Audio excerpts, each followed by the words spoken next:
Assalamualaikum warahmatullahi wabarakatuh.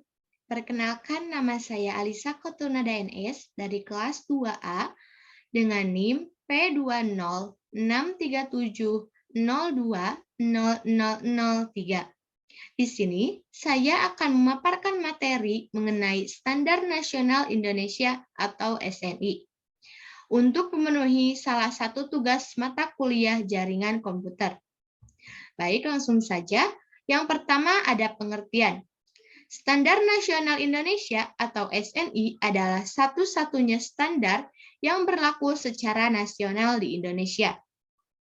SNI dirumuskan oleh Komite Teknis yang dulunya disebut Panitia Teknis dan ditetapkan oleh BSN atau Badan Standarisasi Nasional.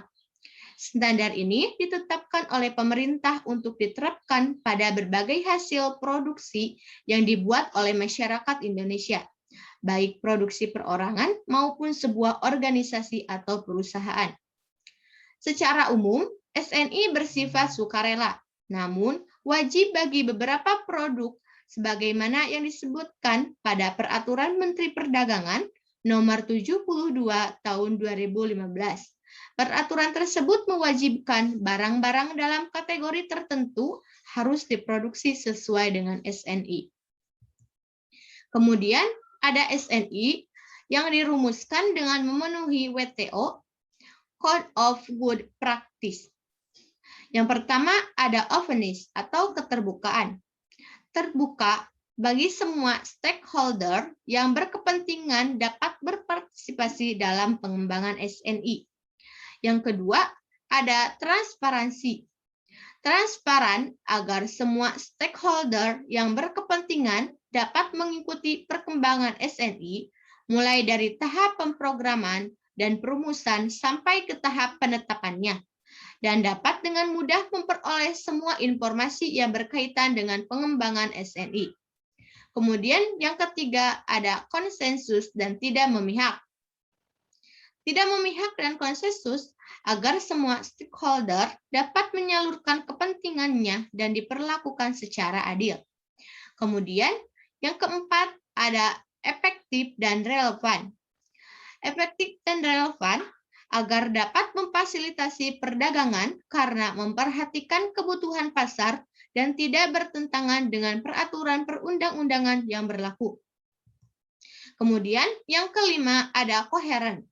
Koheren dengan pengembangan standar internasional agar perkembangan pasar negara kita tidak terisolasi dari perkembangan pasar global dan memperlancar perdagangan internasional. Yang terakhir, ada berdimensi pembangunan. Berdimensi pembangunan agar memperhatikan kepentingan publik dan kepentingan nasional dalam meningkatkan daya saing perekonomian nasional.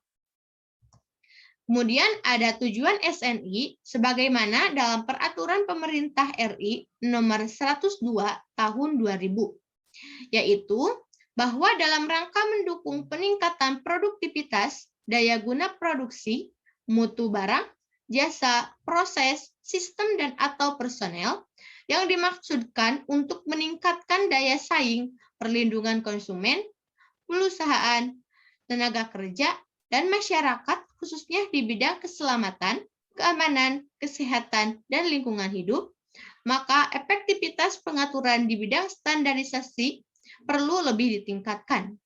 Kemudian, yang kedua, bahwa Indonesia telah ikut serta dalam persetujuan pembentukan Organisasi Perdagangan Dunia, yang di dalamnya mengatur pula masalah standarisasi berlanjut dengan kewajiban untuk menyesuaikan peraturan perundang-undangan nasional di bidang standarisasi.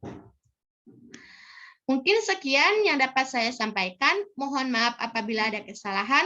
Wassalamualaikum warahmatullahi wabarakatuh.